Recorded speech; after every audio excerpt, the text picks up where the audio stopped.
Biden's planned repeal of Title 42 with one of the attorneys general who filed that lawsuit, Arizona AG Mark Brnovich. Good to have you with us, General. Thank you, Shannon. Okay, so let's start here on the Supreme Court today on Remain in Mexico. People who want to apply for asylum have to wait on that side of the border. That was something the Biden administration got rid of. It's worked its way all the way up to the Supreme Court. NBC News reporting on it today says Supreme Court hints it might let Biden and Trump-era Remain in Mexico immigration policy. They say Justice Brett Kavanaugh said the key issue in the case is a provision that allows immigration authorities to release people into the U.S. while their asylum claims are evaluated when that would provide a significant public benefit. Quote, why is that wrong? He asked. So same question to you. Well, it's wrong because it essentially is incentivizing people to come here illegally.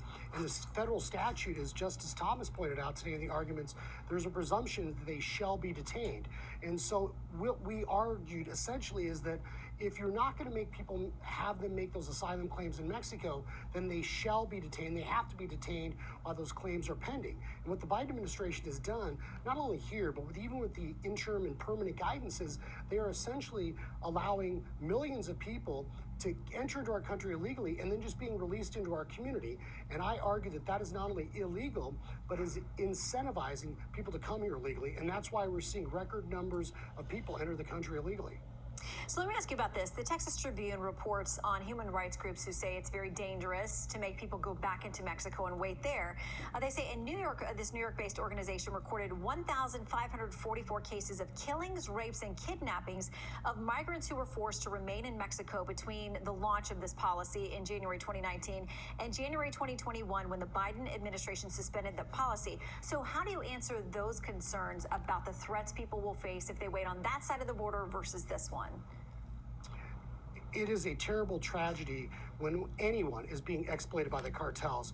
But make no mistake about this, Shannon, the people responsible for this are the Biden administration and the cartels that are profiting off exploiting human beings. And, you know, we start getting blinded to these numbers, but let us not forget, more than 100,000 people last year, just here in the United States, died of opioid and fentanyl-related deaths.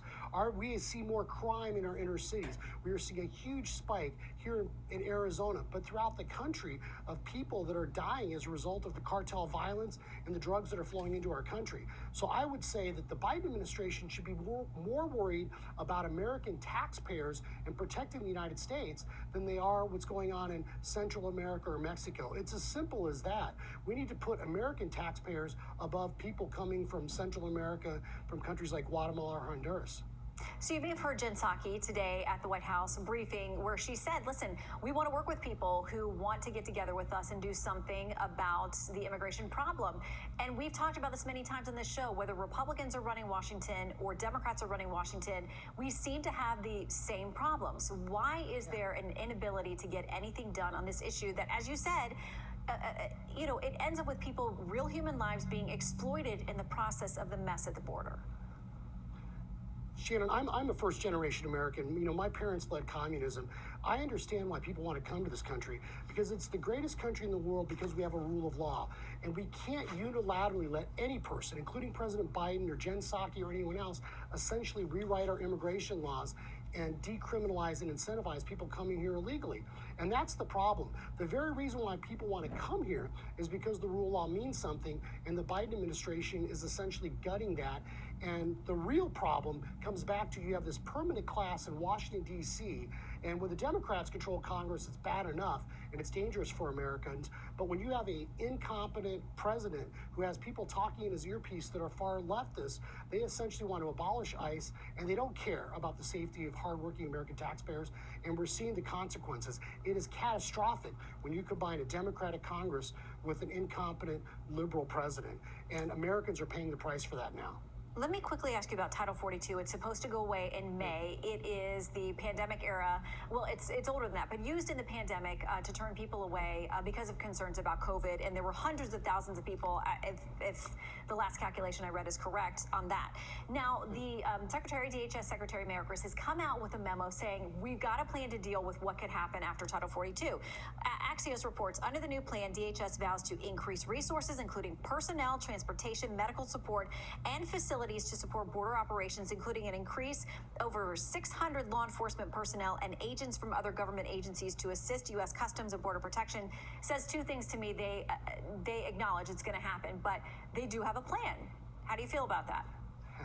Well, it's a plan for failure. It's a plan for systematically, harming American citizens and American taxpayers. Because the reality is, whether it's their failure to build the border wall, which we sued them over, whether it's their permanent guidance where they're allowing criminals and people charged with crimes into our communities, whether it's the public charge rule, which I personally argued at the U.S. Supreme Court in February, which provides government benefits to non-citizens, the Biden administration is systematically rewriting on their own our immigration laws.